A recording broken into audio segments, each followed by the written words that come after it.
তো বন্ধুরা দেখতে পাচ্ছেন স্ক্রিনে কন্টেন্ট মনিটাইজেশনের সেটআপ বাটন চলে এসেছে।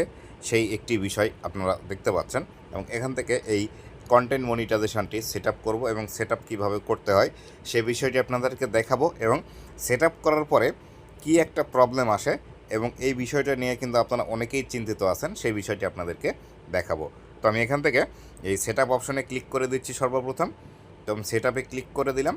সেটআপে ক্লিক করার পর এখান থেকে সাইন আপ লেখা আসলো, এই সাইন আপ এই অপশনটিতে ক্লিক করে দিব। তো সাইন আপে আমি ক্লিক করে দিলাম। দেওয়ার পর এখান থেকে দেখতে পাচ্ছেন সেট আপ কন্টেন্ট মনিটাইজেশন এই লেখাটি আসছে। এই লেখাটি লোডিং হচ্ছে। লোডিং হওয়ার পর এটি কিন্তু আমাদের কন্টেন্ট মনিটাইজেশন সেট আপ নিয়ে নিবে। তো এখান থেকে দেখতে পাচ্ছেন কংগ্রেচুলেশন, আমাদের কন্টেন্ট মনিটাইজেশন সেট আপ হয়ে গেল। এখান থেকে আমি যদি মনিটাইজেশন সেকশনের মধ্যে চলে আসি, মনিটাইজেশনে ক্লিক করলাম।